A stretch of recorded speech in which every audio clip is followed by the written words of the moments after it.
Well, everybody, welcome to Honor Radio, episode number 12. I am not going to take much time to roll into this because we've got a great guest on our podcast today.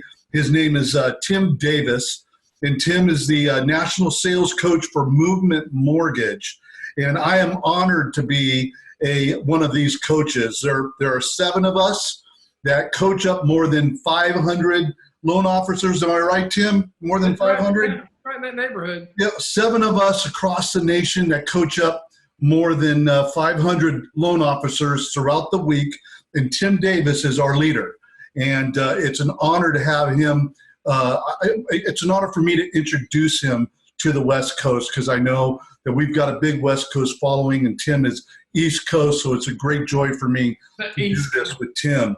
Let me tell you a little bit more about Tim. He's a sales, marketing, and inspirational evangelist. He's literally a guru when it comes to personal branding, when it comes to marketing, when it comes to taking your business to another level. That's what he does. And I invited him to be on this Honor Radio because a lot of us are at home right now. A lot of us are working from home. We're teaching from home.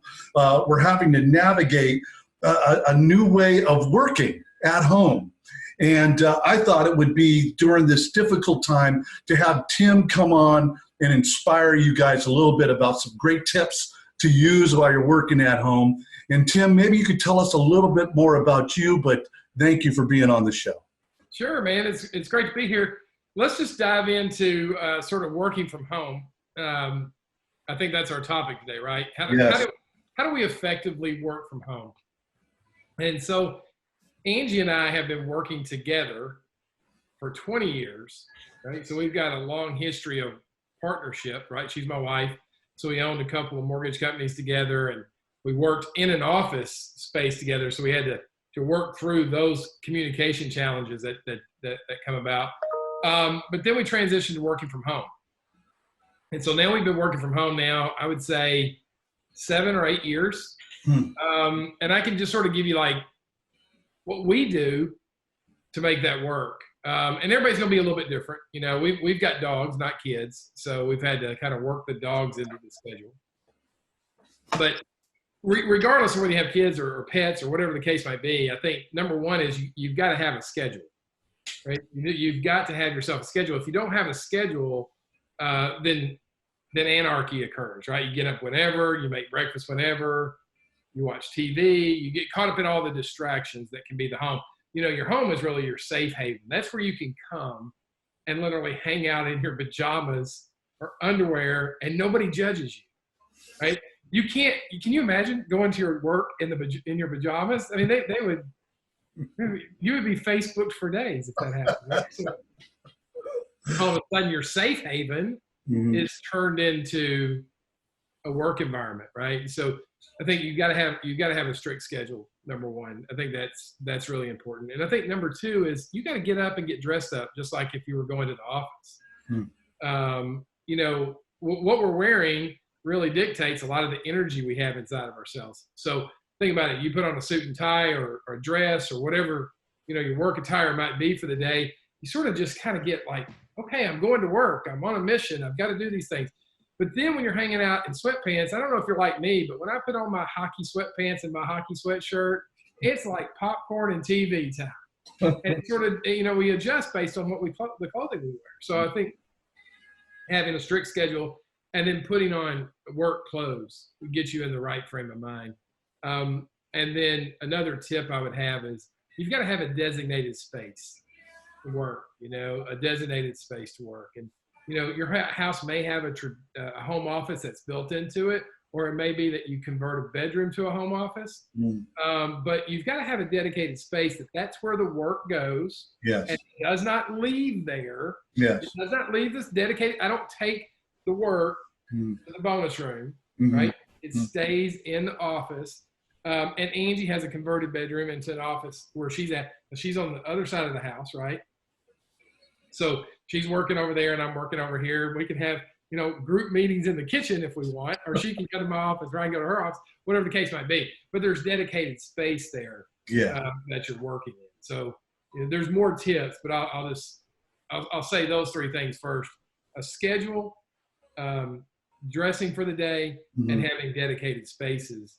Those are three big ones that we started doing for our. No doubt about it. No doubt about it, Tim. I mean, as you know, all of us coaches, we work at home, and I've got to be geared up, right? I've got to have the shower done, the breakfast done, the workout done, right? All of that put to bed so I'm ready to get to work, right? And you talked about having a space where you could come. Well, we have a bedroom set up where my wife works right over here. I work over here, and we basically, we compete. We go to work and we compete, right? And I really like that. What about when it comes to your schedule throughout the day? Is there a specific way how you map out your schedule, or is it just like if you were at the office? Well, in my world, it's appointments, right? In your world, it's appointments. So those are all preset in advance, right? People get on our calendars. But I still think, I've always been a fan of this. Like, your calendar's not going to fill itself. It just doesn't show up with a bunch of appointments for you to do. You have to be intentional about going and setting those appointments. And so if you want to design your day, like, for example, between 11:30 and 1 is a break for me just about every day for me to have lunch, recoup, and catch up on some paperwork, right? So I've got a lunch break set in there. I've got some time set in there to catch up on paperwork and literally some time just to decompress, right? So I think you got to look at it the same way as you would look at your calendar if you were going to an office, right? Do you have prospecting time on your calendar? Do you have time to work on your business on your calendar? Do you have time to become a better student of your business, through webinars or reading or whatever that might be? So all those things, I'll call it like Dave Ramsey's philosophy, like give every dollar a name, even if the name for that dollar is a Snickers candy bar, at least it has a name.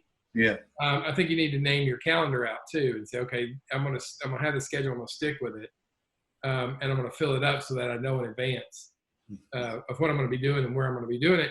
And that way, you'll stay focused. I'm telling you right now, listen, if you leave your home office and you go down the hallway to the kitchen and the television's on, right? That 2-minute walk to the kitchen to get water is going to turn into 2 hours, and it'll disappear on you like that. So, for me, I set it up with a break during the day, and then I kind of wrap up around 3:30 in the afternoon to give myself another break to work on paperwork and work on the business, right? So I've got meetings up to 3:30, 4. Then after that, I've got another block of time where it's like, okay, you wrap up and you get prepared for the next day. So I think those are the things that you've got to do if you're going to be successful working at home. Otherwise, you're going to get distracted. Got it. Get up! 3-5! Get up! 3-5! Get up! There you go, buddy. You got. Listen, I was hoping I would get me one of those. I didn't know what that would look like, but there you go, man. I like it. Maybe I'll say something else smart and give me another one. You got to get some. Okay, so I love that. So, Tim, you being a marketing expert, right? What recommendations would you have for people that now are at home and they might be in sales, they might be in some sort of, service relationship business? What would you recommend to them right now when it comes to things to do to keep your brand growing at a time where we're kind of sheltered at home? Is there anything that you can think of? Yeah, so like all those things that you said you wanted to do, but you didn't do because you were nervous, like you wanted to start video, but you didn't like how you looked, so you kept putting it off. Or you wanted to start a podcast, but you didn't like how you sound, so you kept putting it off. Well, now's the time to start. I mean, that's just the way it is, right? I was talking with a coaching client this morning, and I said, listen, your network, the people you know, is equal to your net worth. That's just a fact. And so if your network doesn't contain the right people in it, you've got to get the right people in there. And when it comes to building your brand, it's all about the frequency of exposure and the content you publish. The frequency of exposure and the content you publish. And we all have to become media companies these days if we're going to build a brand. We've got to decide that we're going to build a media company. And that means things like podcasts, things like videos, those type of things, to put your message out there in a big way. And the frequency at which you do it really matters. I put out a podcast every day. Every day I put a podcast out. because I'm trying to get my frequency up, right? I then take my podcast and I have it transcribed and put into a blog post. Like, why? Because I'm trying to get my frequency up, right? Because in times of crisis, people turn to people they feel like they can trust and will have answers for them. Mm-hmm. Now's a great time. There's never been a better time for you to position yourself as a trusted advisor than right now. But you've got to get the right source of information, and then you got to learn how to deliver it to people in a way that they can understand it. Your podcast, your videos, just social media posting in general, right, will help you out. But here's a big key that I see a lot of people miss. When somebody responds on a post, I'm going to give you a perfect example. It happened to me yesterday. I had a real estate agent respond about a post I made about the mortgage industry rates and everything that was going on. I could have easily just liked her comment or responded to her comment, but rather than do either of those, I went to her profile, she had her number listed, and I called her. I think that's the one thing people miss when it comes to social media marketing. They get into these conversations back and forth, and text, words on a social media platform, there's no way to tell the nonverbal communication behind that. Yeah. When I'm talking to you like this, I have gestures, I can raise the tonality of my voice, all that kind of stuff that changes the way the communication is received. You can't do that in a comment.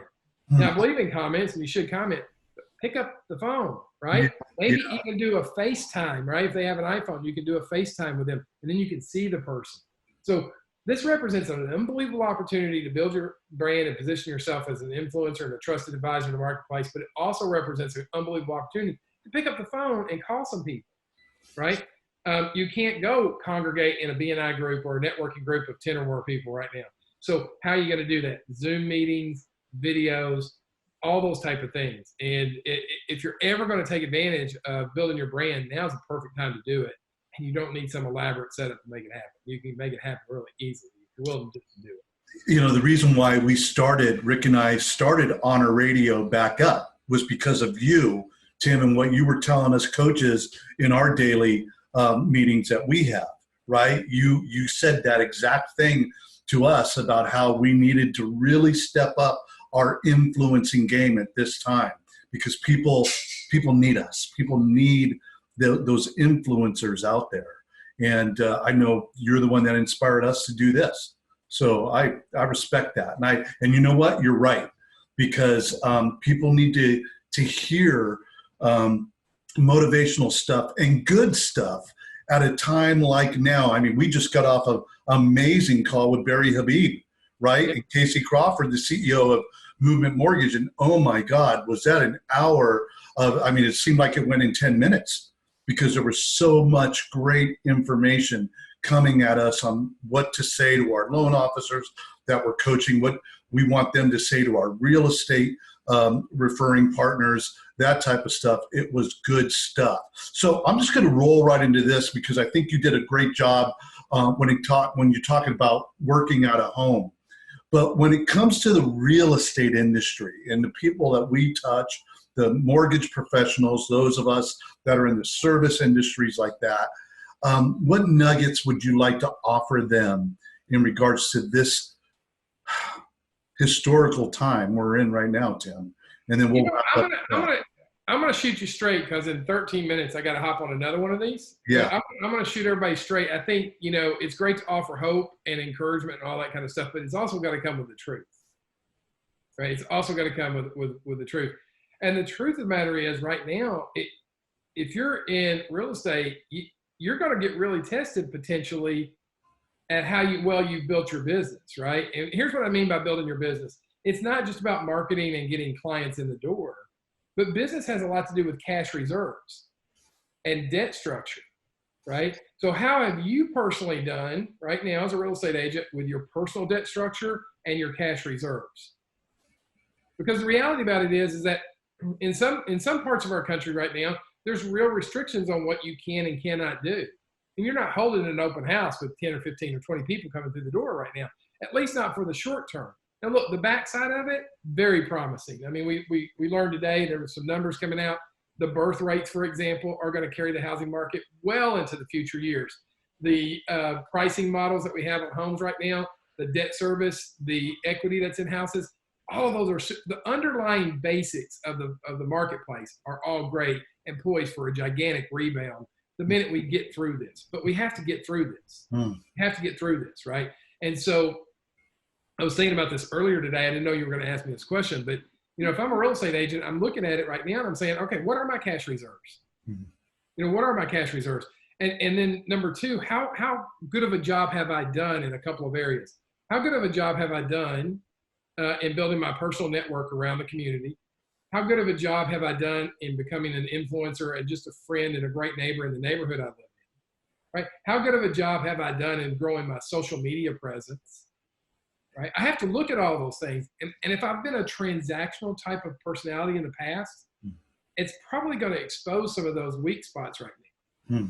And I'm going to need to find a way to make that up and make it up really quickly. And I thought what Casey Crawford said today on our call was really fantastic. It's not about the commission. It's about, if you're going to be in this business long term, are you being a great advisor to your clients right now?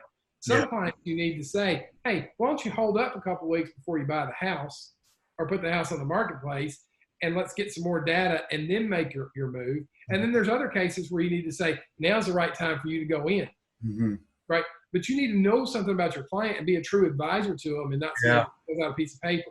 And I think those are the things that we're really getting tested on right now. And I don't really hear anybody talking about that stuff, but regardless of whether we talk about it or not, it still exists, right? And there's going to be some people out there that are in some cash flow situations that are negative right now or could go negative really quickly. And that's unfortunate because when you're in a high ticket income industry, right, it's not like your insurance sales, you make $10 or $20 for every insurance policy you sell. We're in a high ticket industry, so you can make several $1,000s per transaction. How did you do managing that money? That's going to show up really quickly right now in the marketplace as this evolves and as we get through it. And hopefully, fingers crossed, in a prayer that this thing will not last as long as some people are saying, but it's a lot of unforeseen right now. We got to get through it. Tim, I want to thank you for taking the time to do this, buddy. I really appreciate this. I know you're a busy man. You got a busy schedule every day, but really appreciate you coming on our radio show. I look forward to sharing this with all the people that are going to be watching it. But God bless you, buddy, and thank you for the work that you do for so many people out there that are inspired, weekly by you and your podcast. And we'll make sure there's a link to your podcast on this. But and what about your book? Don't you have a new book coming out? So yeah, that's another thing. Like you talk about, what are you going to do with this time, right? I'm working on my book. And the book is really, it's called The Income Factor, and it's what top producers do consistently to put, or I'm sorry, not The Income Factor. See, I can't even get my books right. The Income Zone. It's The Income Zone. I got so excited about it. The Income Zone. And we're going to talk in that book and outline really, how to grow a business. And we'll talk about one of the factors in the income zone is going to be your personal debt zone. How you doing in that? But we really talk about the areas that people that grow their business exponentially do. And I'll just share it with everybody today because you're at home and you're trying to figure out, well, what do I do in my business? What should I do right now?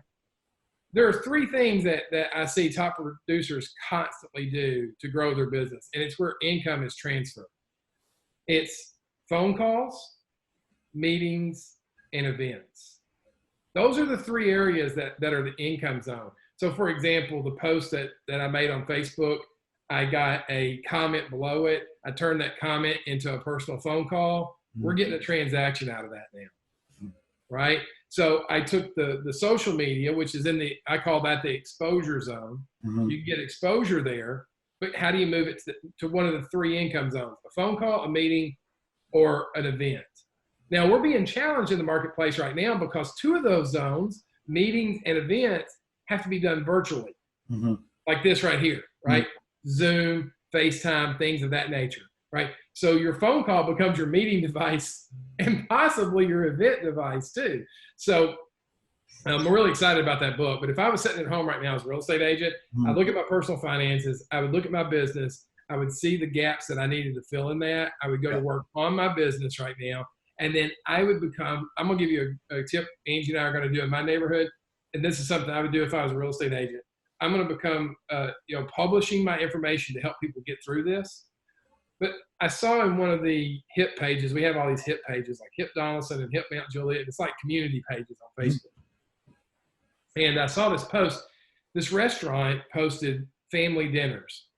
So they're basically repackaging their meals and saying you can feed a family of 4 amongst these 5 items. And I think the cost was like $39, curbside pickup, all that kind of stuff, right? So I was telling Angie earlier today, I said, I'm going to make a post in our neighborhood group. I mean, there's probably 500 houses in my neighborhood. Say, hey, how many families would want to order a family of 4 meal Thursday night at 6 o'clock from this restaurant? What if we can get 10, 20, 30, 40 neighbors to say, you know what, I got $40 plus a tip to spend at that restaurant. You know what they'd do that restaurant for that one evening? Boom. So if you're a real estate agent, take the leadership role right now in things of that nature, right? Work in your income zone, host webinars, host Zoom calls, build your brand through podcasts, start doing videos, and make a lot of phone calls to people and check on them and see how in the world they're doing. Find out what's going on. Yeah. And that's what I would do right now, because what you do now will depend on will be directly tied to what you do when you come out of this. So. 3-5. Yeah. Get up. 3-5. Get up. I just had to go get me more though. It's so good. It's like I got a little badge at Orange Theory for that. Hey man, God bless you, buddy. I thank you very much for spending the time to come on to this. I know you're busy, and I hope a lot of people get something out of this that'll help them as we navigate this time in our history. Okay. So congrats on your new book too, buddy. It looks amazing. Thank you, sir. Thank you. Okay, so that's Tim Davis live from Nashville, Tennessee. God bless you, buddy. Stay healthy, okay? I'm taking a lot of elderberry syrup. All right, that's it for Honor Radio, episode number 12. We'll see you tomorrow with Joe Davidson, a SACB sports writer. God bless you guys. Bye.